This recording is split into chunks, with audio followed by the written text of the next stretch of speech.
నడపడం లేదా drunk and డ్రైవ్లో బండ్లు నడిపే వాళ్ళని నియంత్రించాల్సిన బాధ్యత పోలీసుల మీద ఉన్నది. వాళ్ళ మీద కఠినంగా కూడా వ్యవహరించాలి. స్పీడింగ్తోని మీరు చలానాలు వేస్తున్నారు, కానీ సంవత్సరం అయిన తర్వాత డిస్కౌంట్స్ ప్రకటిస్తున్నారు. దానివల్ల ఎలాగూ తగ్గిస్తారు కదా, మళ్ళీ చూద్దాంలే అన్న వ్యవస్థ ఈరోజు ఒక సమస్యగా మారింది. అందుకే పోలీస్ సిబ్బందికి శాఖకు నేను సూచన చేస్తున్నా, ఈ చలాన్స్ వెయ్యడం అనేది వెయ్యకుంటేనే నియంత్రించి వాళ్ళకు అవగాహన కల్పించాలి. తప్పని పరిస్థితిలో ఎవరి మీదైనా చలానా వేస్తే ఒక్క పైసా తగ్గించకండి. మూడవది, వాళ్ళ బ్యాంక్ అకౌంట్స్తోని డైరెక్ట్గా డిపార్ట్మెంట్కి సింక్రనైజ్ చేయండి.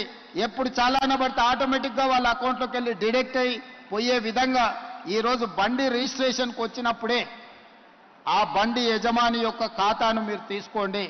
బ్యాంక్ అకౌంట్ను అటాచ్ చేయండి. ఏ బండి అయితే స్పీడింగ్ చేస్తుందో, ఏ బండి అయితే సిగ్నల్ జంప్ చేస్తుందో, ఏ బండికి అయితే చలానా పడుతుందో ఆటోమేటిక్గా ఆ యజమాని అకౌంట్లో నుంచి నగదులు బదిలీ అయ్యే విధంగా మీరు ఈరోజు టెక్నాలజీని వాడుకోండి. బ్యాంకులను కూడా సమన్వయం చేసుకోండి. లేకపోతే ఈ ప్రమాదాలను నియంత్రించడం కష్టమవుతుంది.